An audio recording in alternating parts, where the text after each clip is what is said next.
Hey folks, let's spend some time with friends up north. Pat Kreitlow of Up North News is on Lake Wissota. Kristen Bry of Asgoes, Wisconsin is along Lake Michigan. And up on Lake Minocqua is Kirk Bangstead of the Minocqua Brewing Company. Wherever you are, welcome, because you're up north. Welcome to the cabin. You have made it up north. Nice to have you here. I'm Pat Kreitlow, managing editor of Up North News, WI.com. And I'm Kirk Bangstead of the Minocqua Brewing Company. And in our virtual waiting room, our green room here, is Representative Jodi Emerson of Eau Claire, who will be joining us in just a little bit. But first, we want to tell you that this is our first week without Kristen Bry of Asgoes, Wisconsin. But I'm pretty happy for the reason why this is, because she's at a previously scheduled event that includes somebody known as the Washington Post TikTok guy. So if you're familiar with viral videos in any way, shape, or form, you know that Washington Post TikTok guy does these great, short, funny videos about the news. Well, Kristen is basically Wisconsin TikTok woman. So for her to be doing something with Washington Post TikTok guy is a, pretty nice gig. So we'll look forward to talking to her next week about that. We should also note that if you are catching the video version of our podcast, you might notice I'm not along Lake Wissota today, because I'm not. Up North News does have a state capitol bureau, even though we haven't used it very much for the past 12 months and yet have been paying rent. But I'm working out of there this midweek. And so we are broadcasting thanks to Devil Radio News Talk 92.7 for letting us use their studio so that we can keep the show going, whether we are on the lake or holding people in power accountable while in Madison, Kirk. So, we'll be back on our lakes in due course. Besides, the weather hasn't been good for lakes this time. Absolutely. What I heard, somebody was trying to fly into Madison yesterday and it was grounded because of the snow. I'm like, what's going on? I drove down and the roads around Eau Claire were basically an ice rink. So that part I didn't miss about from my time in the legislature was all the driving back and forth when the roads weren't all that great. But joining us is somebody who has to make that drive, unfortunately for her, but fortunately for us, because she represents the 91st Assembly District from Eau Claire out in western Wisconsin. State Representative Jodi Emerson is here. Jodi, nice to see you. Nice to see you as well, Pat. Hey, Kirk. Hey. So glad you're here. I didn't know who the guest was tonight. I knew it was an assembly person, but I didn't know you were coming from Eau Claire. So I'm glad we got the up north representation still rocking. Surprise! Nice.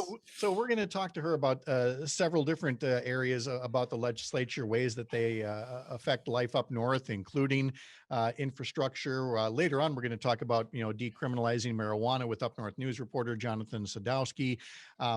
But we also want to talk about how there is a new candidate for U.S. Senate, and so there are now 4 Democrats running for U.S. Senate for the seat held by Ron Johnson. And so Representative Emerson is here. There's some people are making endorsements, some are not, but Jodi, you know of Sarah Godlewski. So, I thought we'd pick your brain first and see what your impressions are of her, because we've talked already about Tom Nelson. I served with him in the legislature, Outagamie County Executive, Alex Lazary from the Milwaukee Bucks, Jillian Bettino from Wausau, we haven't really talked about yet.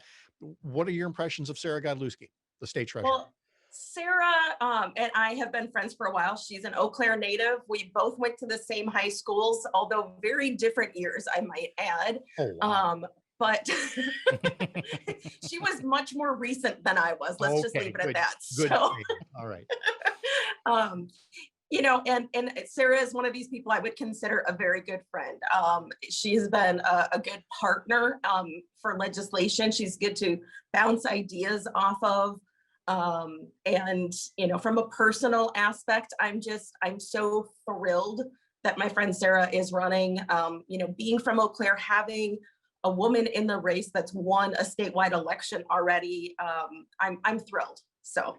And I'm going to say this about Sarah and Tom, Alex, Jillian, and I'm positive there will be other candidates in the race. But, I worked with my friend Dana Walks when he was running for governor, when there were 74 people, running in the Democratic primary. We're going to have a big one this time around.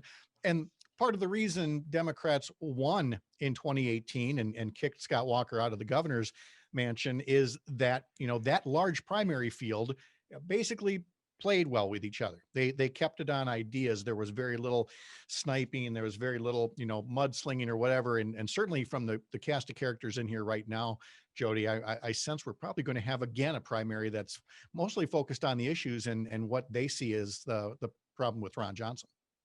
Yeah, I mean, there's pluses and minuses to having a busy primary. The plus is that you've got more people talking about, in this case, democratic ideals, how we can, do good with that seat versus doing evil, which is what he's doing right now. The downside, and from being involved in one of the governor races that year, there's a limited pot of funds to go around, and that can be the detriment of some really, really good candidates. So, the main thing is that we get Ron Johnson out of that office, or who, if he's not going to run and he seems to not be able to decide one way or the other, that we don't fill that position with another Republican, that we fill it with another Democrat. Having more candidates spreading the knowledge of what a Democrat can do in that position around the state is really helpful. So. Okay. Well, we're going to do a little legislative catch up while we got you here. Kirk, what's been especially noteworthy to you is what's being done with, potential changes in election law. That one kind of sticks in your craw, doesn't it? Yeah. So, Jodi, I'm stuck on this gerrymandering thing, and I really am focused with the super PAC on just making it fair in Wisconsin and keeping elections fair and keeping politics as what I say is clean as our lakes and streams up north. And obviously they're not right now. So the thing that really messes with me is the these slate of election laws that I probably Alec or, these Republican groups nationwide are just kind of like copying and pasting with every single state in America. And so I don't know exactly which ones are getting into Wisconsin. Because you're there all the time. I'm hoping you can kind of update us on what are the real voter suppression laws that we're facing right now, or bills that we're facing right now. Yeah. So I'm actually on the Campaigns and Election Committee, and we had a hearing today. So far this year, we've really been focused on this witch hunt investigation against Green Bay, that has just taken up way too much time to find absolutely nothing. But the bills that we're seeing right now are more specifically to deal with some of the issues that came up in the 2020 election, whether it's absentee ballots, drop boxes, different things like that. There was one that we heard today about private grants. They don't want to have anybody other, and by they, I mean the Republican Party, or really Alec, funding any sort of election at all. However, when they control the purse strings of the state and tie the local purse strings so that people can't raise, taxes on the local level, they're also not funding the elections. And so when there's an emergency that comes out like COVID, where we need to get more people and PPE and, plexiglass barriers and things like that, they also weren't willing to fund it. So I don't blame these cities for getting some of these grants. But there's also other things in this bill that is like, you can't have somebody who works at, various nonprofits being an election worker. However, we haven't seen the big slate of election suppression or voter suppression laws that have gone through Georgia and Texas and some other states. And those are, you're right, Kirk, they're absolutely cut and paste from, the ALEC playbook. And we should explain, ALEC is the American Legislative Exchange Council, I believe, which is a right-wing group that does this, that presents this cookie cutter legislation, and legislators will work on that rather than the ideas that their constituents bring to them. When you wonder, why are some of these issues, whether it's decriminalizing marijuana or gun safety or getting rid of gerrymandering, these all have like 70% support. Why aren't legislators working on that? Because they have these bills from ALEC that, their big donors want them to work on. And that's why it's taking up all your time, Jodi, in committees where it's not like Governor Evers is going to sign any of these bills. Exactly. And he is our stopgap between this and absolute voter suppression. And in the way that I look at some of these bills that are coming before us is, do we want more people voting in elections and making it easier for people to vote in various ways? As the pandemic showed us, not everybody comes from a place where they feel comfortable going out for various reasons. And what are the different ways that we can get people voting? And the Republican Party seems to look at it as, what are the most ways that I can exclude people from voting? and that's, I think, really where, if we were going to split the parties down the middle, that's a clear suppression piece. And it's just so frustrating because our democracy is run on one person, one vote. And what can we do to have every person vote? One vote? I thought it was Citizens United, told us otherwise. I know that like half of America and half of Wisconsin listens to a different set of news than the other half. You can tell by, what you read on Facebook. But I just can't understand how the other side can spin this and make people believe it. That we shouldn't we shouldn't make voting easier. How do they spin it and make their side believe that this is what we should be doing? I just don't understand. I don't either. If I could get into their heads, I don't know if I would want to, and I'm just going to leave it at that. It really is just about, look, they know what I used to say as a candidate all the time to try to help gin up voter turnout was, they always vote. Come hell or high water. But as we often see in midterm elections, which is also when we elect a governor in Wisconsin, a lot of folks who will vote in presidential elections don't show up in some of these others. And so the more they can suppress turnout, the more they can sow doubt, about elections, then the more likely they would win, because when more people vote, folks on the right tend not to win. Jodi, in the time we got left, I really want to get to the floor speech you made in the assembly on Tuesday, because you really hit on what I'd like to call Assembly Speaker Robin Vos's haberdashery. Which nobody uses anymore, but it's a hat store. And Robin Vos wants to wear a lot of hats, except the hat of a legislator, whether it's the hat of the governor or attorney general, or maybe he wants to run the DNR, or he wants to run the elections commission, or he wants to run school boards. You basically called him out on that on Tuesday evening. Pat, you were in the legislature for a while. That there's some days that you just hold tight in your heart and make you smile a little bit. And there's other days where you wonder where the nearest brew pub is that's serving Kirk's beers. So, but yesterday was one of those days where I really enjoyed it. And so the bill that we were debating was a resolution directing Josh Call to enter a lawsuit, West Virginia versus Department of Revenue, I believe, where we can basically the ARPA dollars, the American Rescue Plan dollars, the legislature could spend in any way that they wanted to. And so I got up and did a floor speech and basically asked Robin Vos what he wants to be when he grows up, because it seemed like he wanted to be the attorney general. If you want to be the attorney general, run for attorney general. If you want to be the governor, run for governor. But, maybe you should do the job that your constituents, and I didn't say this on the floor, but wanted to, or your donors have hired you to do. So. Well, you did call him out on that, and perhaps you need to hear that a few more times. State Representative Jodi Emerson from Eau Claire, thank you for joining us on the Up North podcast. Great seeing you. And great seeing you too. Way to go, Jodi. Kirk and I will be back in just a bit. You are Up North.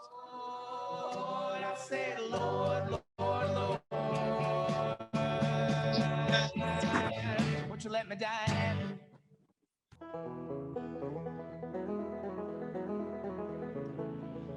The Up North podcast is a group endeavor of the individuals yapping at you right now, and that's our cue to talk about our day jobs.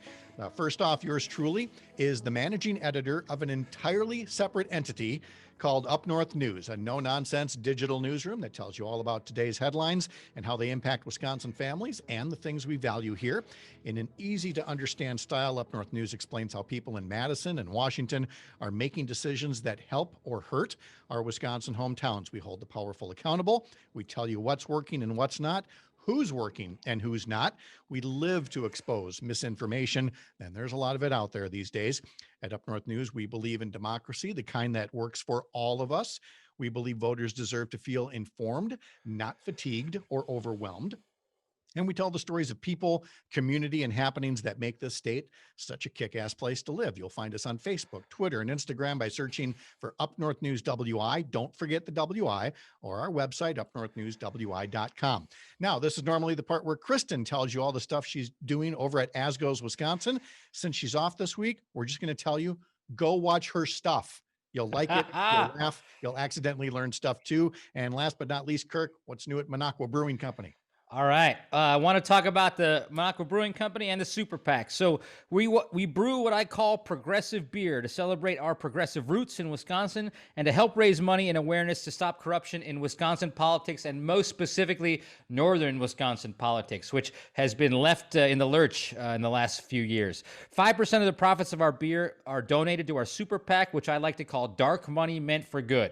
We spent money this week on radio ads in Hudson, Rhinelander, and Wausau, lambasting their Republican legislators that are screwing with federal food aid to hundreds of thousands of Wisconsinites. And we're spending about $30,000 right now to call voters up north and educate them on how gerrymandering is hurting our state. So if you'd like to support this effort, please buy our beer, buy my t-shirts, or donate straight to the Super PAC. You can find out how to do all that stuff by going to our website, www.minocquabrewingcompany.com. We also want to thank Devil Radio, News Talk 92.7, where we air live Wednesdays at 7 p.m. before weekend playback. And the Up North the Up North podcast is made possible by Sitecast, a leading nationally recognized website solutions firm based in the Northwoods of Wisconsin, because, hey, nerds live up north too.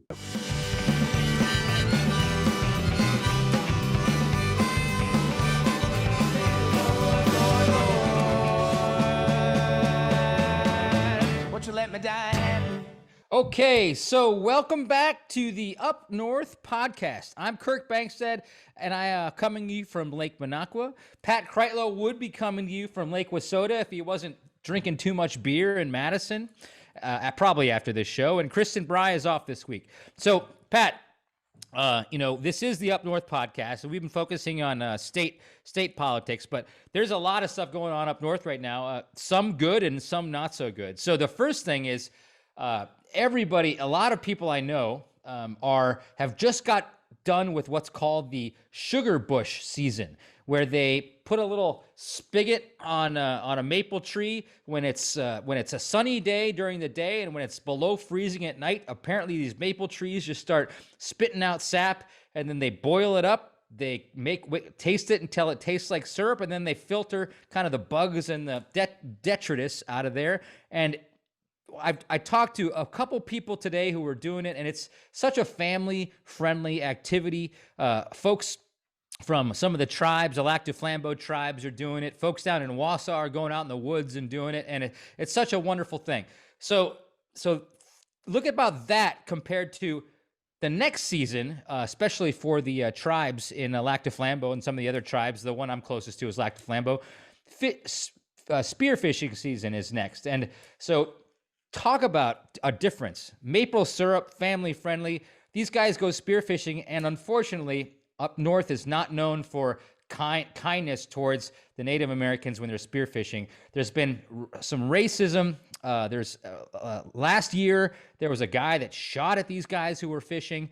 This year, there's people who have been arrested for, they were drunkenly harassing, threatening miners, some Native American miners who were spearfishing. And so I just wanted to, bring that to everybody's attention that these guys, the DNR is a part of this spearfishing. The tribal council is a part of this spearfishing. Like, they are so regulated in terms of what they're allowed to take out.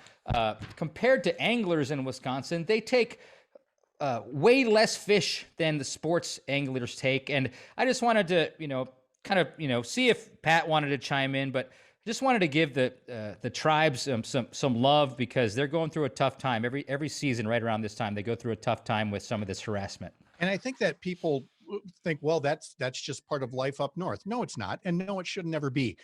These were rights that were granted by treaty. They have the force of law. They are legal. They are within their rights. They are helping to restock and take care of the resources. And so if anybody tells you, well, that's just part of living up north, no, that's the ugly side of some people who live up north, just as there are ugly people everywhere. And those folks don't have to be coddled. They don't have to be tolerated.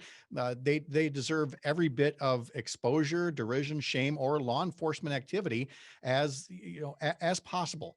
Because what really works up north is when everybody respects each other, respects each other's rights, shares the land, shares the rules, and in that way you enjoy not only the fishing and well-stocked lakes, but you get to enjoy the stuff that you talked about earlier, the maple syrup that's produced up here and all the other various goods and services. And that's what we want to get back to, because Kirk, I've never tapped into a maple tree. I imagine that's something you're probably more likely to do than I am, just to find a new flavor of beer. Well, it's just cool, and that's what up north is cool. Like, it's relaxed. People go up there to have fun. Let's get the negativity out of there. Let's get some of these bad politics and just harassment and racial stuff out of here. It's not good for Wisconsin. It's not good for up north. When we come back to the cabin, we'll discuss how it's high time marijuana possession was decriminalized. You are up north.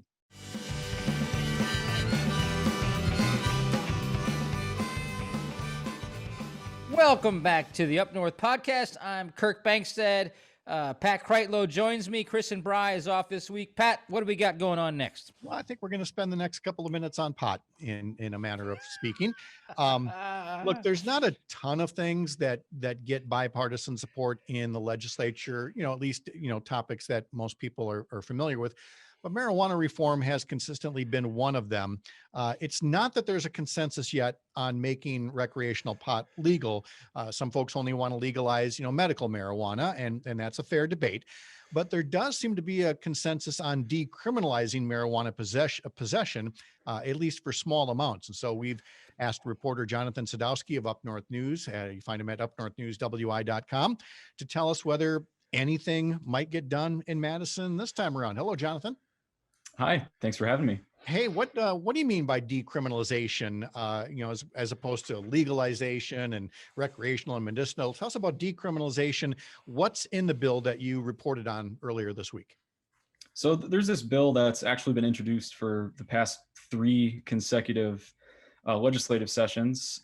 Right now, it's being brought forward by Republican Representative Shea Sortwell of Two Rivers, and it would decriminalize up to 10 grams of marijuana. And that doesn't mean that it would legalize it, but it would turn it into a citation, like a speeding ticket.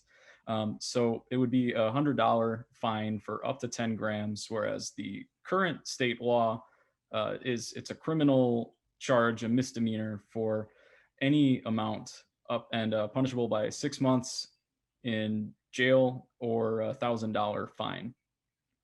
And Sortwell, he agrees that this is something that most people in Wisconsin are ready to make a move on. Right. The most recent Marquette poll from April 2019 that asked this question, there was 83% support for medical marijuana and 59% support for recreational marijuana. So it's something that has really broad bipartisan support in a 50-50 state, ostensibly. Jonathan, I got a question. Like, why are we so late in Wisconsin to this game? Like, how many states have like complete legalization versus medical marijuana? Like, I feel like we're way late to this game, and we're surrounded by states that actually legalize it. Oh yeah, we're on an island. You've got people drive across the border to Illinois to get recreational pot because it's legal there. It's legal in Michigan as well. Minnesota has medicinal marijuana. Is it possible that because our legislature refuses to meet very often, they're just not taking this up? I mean, It's just because they just hate passing anything that might actually pass to it's make not like the they governor look like he's doing something as well. it's not like they didn't have the opportunity, Jonathan. You noted this. This is not the first session this has been introduced.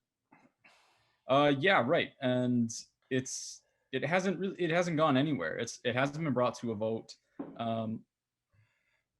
Probably, that has to do with Assembly Speaker Robin Vos. He has for a few years said that he supports medical marijuana.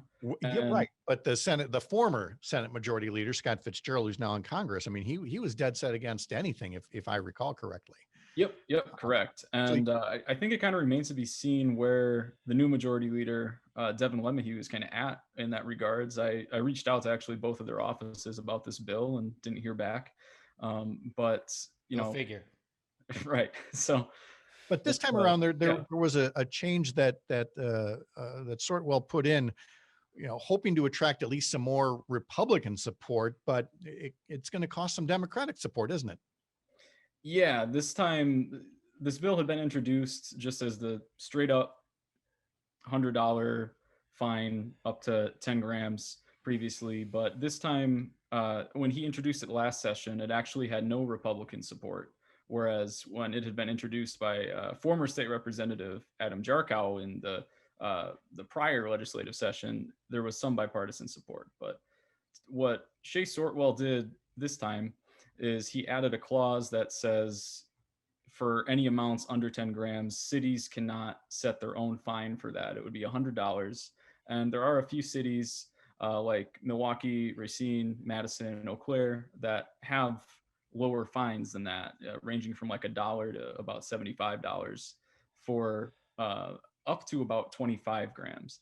So what this bill wouldn't do, though, with this new clause is actually preempt that higher possession amount. So it could end up in a situation where it would be more cost effective, say in Milwaukee County, to get caught with 24 grams than it would be to be caught with 1 gram. So it's got that kind of wonky language built in there. All to preempt local control, to try to get some more support from the people who used to call themselves the party of local control. But as we've talked about in my goodness, countless examples now, this preemption is going to cost Democratic support, and probably, Kirk, make it unlikely that the bill will pass, despite what you said, 83% support.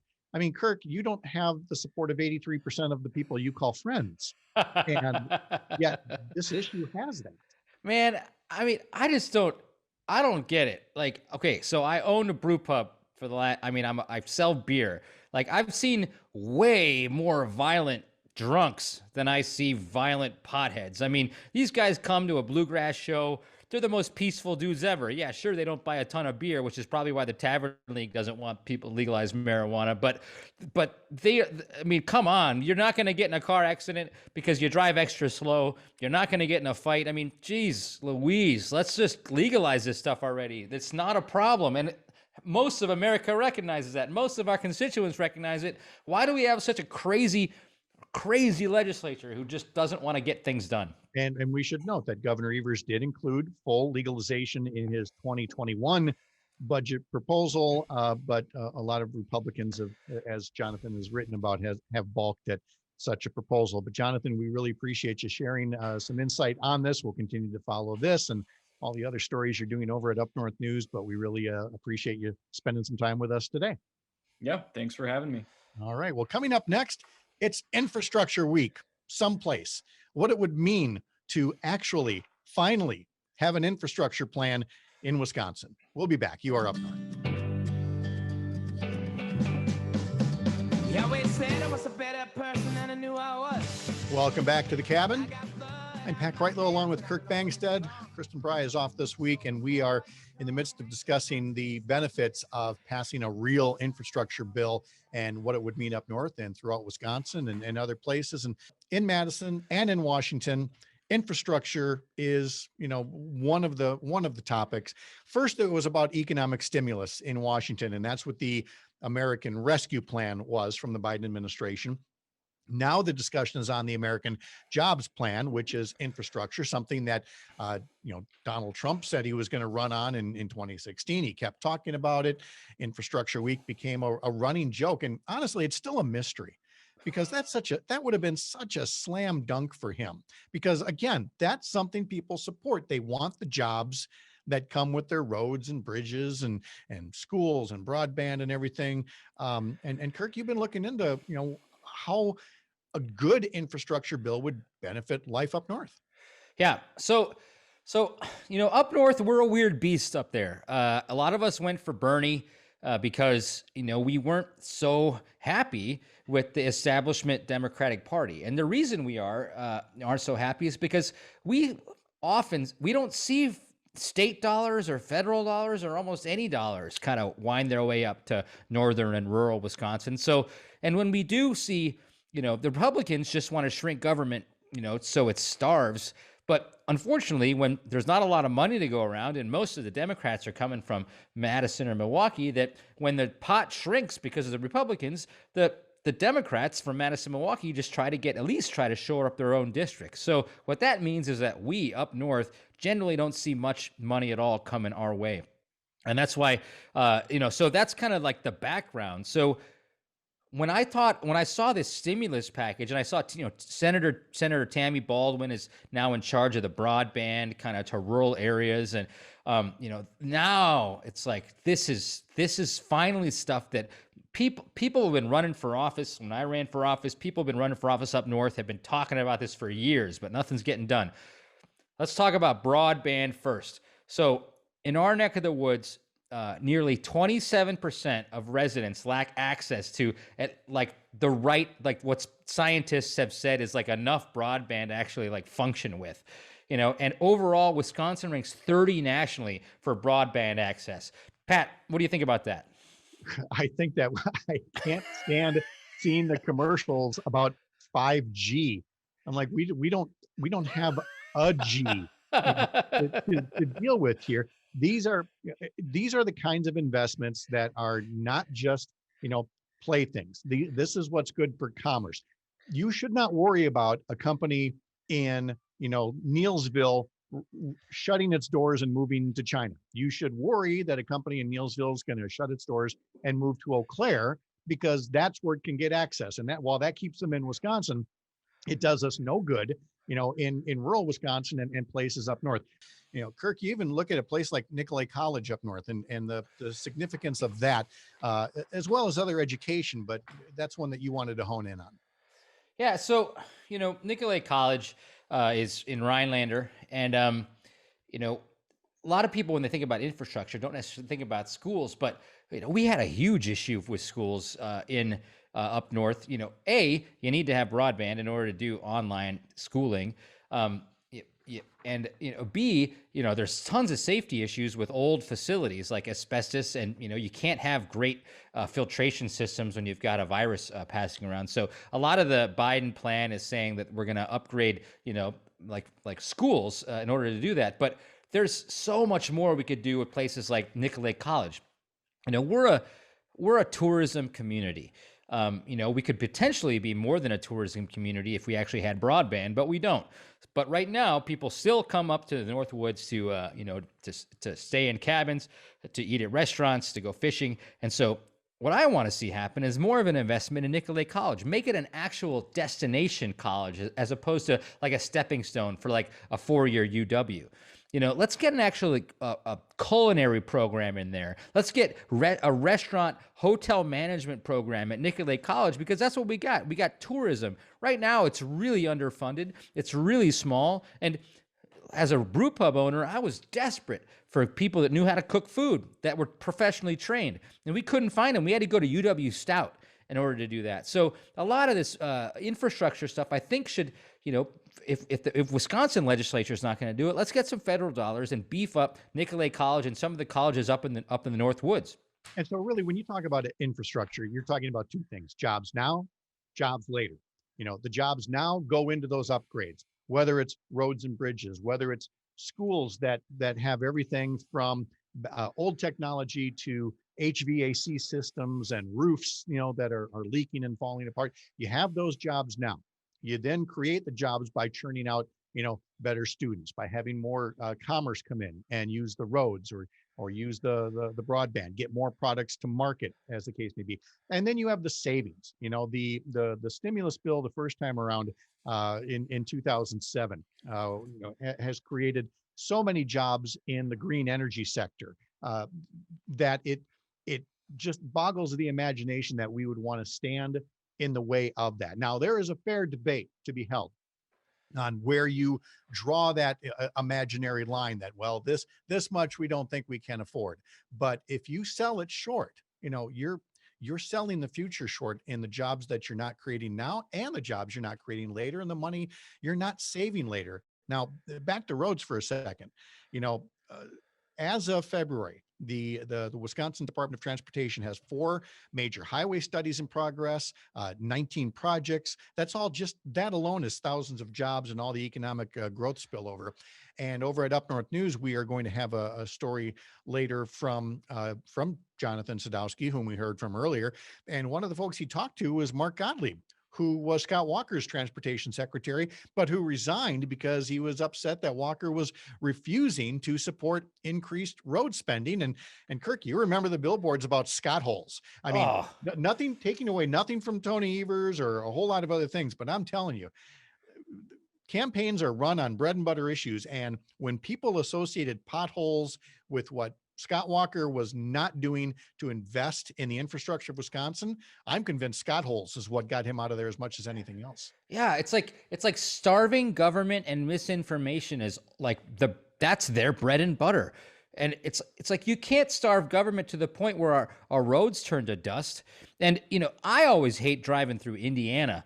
Because Illinois is decent, then and you're trying to get to Ohio, which is decent. Indiana, you're just rocking back and forth, and that's what Wisconsin turned into. And I grew up we had great roads here, and so there's a study. The American Society of Civil Engineers gave Wisconsin a rating of a D+, like A through F. They gave us a D+ for roads since Walker took office. And now Evers tried to fix that by raising the gas tax in this last session because we need more money to fix what's happened to us. And guess what? The Republican legislature didn't even think about it. Now, nobody wants to raise taxes, but geez Louise, like we can't just be bouncing around on these roads in Wisconsin. We got to get back to, being proud of our state, especially for the roads category.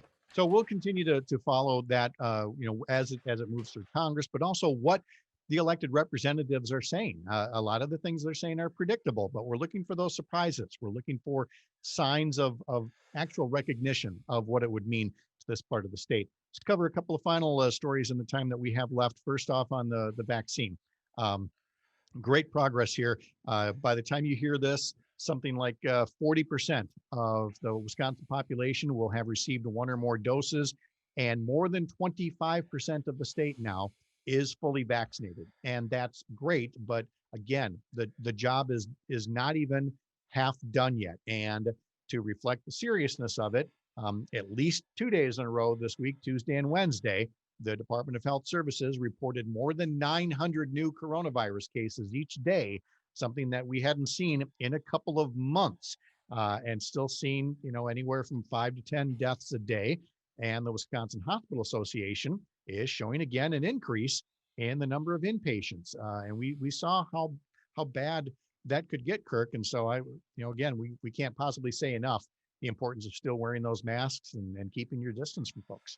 We don't want to talk about this Supreme Court decision that just said that we don't need to limit capacity in restaurants and bars. We probably don't have enough time for that, do we? I mean, that's just ridiculous. Well, not that we're now doing live radio where you would swear if we did that. We can't do that anymore because Devil Radio was nice enough to give us a broadcast. When did the Supreme Court and the Republican legislator want to actually kill people? Like when did that decision start, taking place? Because seemingly that's not quite what you'll get into government to do. Right. And that's where, again, Representative Jodi Emerson earlier was chiding Assembly Speaker Robin Vos about what is it that does he want to be a doctor? Because we know medically what prevents the pandemic from getting worse. And yet you have a conservative majority in the state Supreme Court this week throwing out the capacity limits. And now Ann Walsh Bradley, one of the progressive justices, wrote in the dissent about how a pandemic is not the time to go through the complicated rule-making process. This isn't about rule-making. This is about making decisions right now because people are dying and we know how to prevent that. Capacity limits is one of those things, along with face masks and such. And again, getting vaccinated. So as we turn back to the vaccine, I just want to put in, this is my own personal pitch about the Johnson & Johnson, setback with the rare instances of blood clotting that are happening. Has happened to 6 people out of 7 million doses. Okay, that's less than 1 in a million chance from the Johnson & Johnson vaccine. None of those cases in Wisconsin. Compare that to, say, birth control pills, where the risk of blood clots is 1 in 1,000, and yet you don't see, a hullabaloo about that. And think about this: if you get COVID, your chances of getting blood clots are about 21% based on studies. If you end up in the ICU, a 1 in 3 chance probably that you end up getting blood clots. So getting COVID is a lot worse than the infinitesimally small risk of a complication by getting the vaccine. Come on, you get blood clots if you sit on a long distance flight, going to Australia, Costa Rica, as the case may be, smoking, obesity. Yeah. So just put that in perspective when you're considering, about finally getting in line and getting that shot. Kirk, I didn't even ask you, you got 1 done, 2 done, none done? Where are you? I have 1 done and I am getting my other one tomorrow. And then, so I think 2 weeks from now, I should be, at 95%, good for not getting the virus. So I'll be happy. But you know what? It still feels weird. I mean, I still want to wear my mask. I want to, and I think it's worthy to wear your mask. And I don't think it's, even if I don't have to wear one in 2 weeks, I'm still gonna, because you just want to be respectful for people and you want to make people safe. And so it still makes sense to wear a mask. All right. Well, we've got time for one more story here. And this is my favorite one that I've been saving up for the week. Kirk, you watched Roadrunner cartoons as a kid, the Coyote and the Roadrunner. Yeah. We really had an example of that this week in Madison, when Assembly Speaker Robin Vos was basically holding hostage $50 million a month in federal food share benefits because of the Supreme Court, the state Supreme Court, striking down the emergency order from Governor Evers. Without that emergency declaration, Wisconsin no longer qualified for tens of millions of dollars in supplemental food aid that struggling families needed. And so Robin Vos was asked about that, and his answer was, well, we put a declaration in Assembly Bill 1, but the governor vetoed it. Well, yeah, he vetoed it because it contained all these other poison pills where, again, Robin Vos wanted to run the school board. The Republicans wanted to run the local health departments. It put on all these restrictions on the people who are trying to keep us safe. So he was insisting that the Democrats should join to override the veto. Well, instead, what happened was Governor Evers and Health Services Secretary Karen Timberlake basically went to the Biden administration and put out a new declaration that didn't include the face mask requirement. And as a result, Wisconsin once again qualifies for the aid without having to go through the rigmarole of Robin Vos's demands. And so all I could think of was Robin Vos as the Coyote trying to pull that catapult and having it flip over on him instead of hitting Governor Evers as he goes zipping by. That's the time we have to be at the Capitol. Nice. Kirk, thanks so much for your time. You guys have a great rest of your week, and Kristen will be here and join us next week here up north. 1, 2, 3, 4.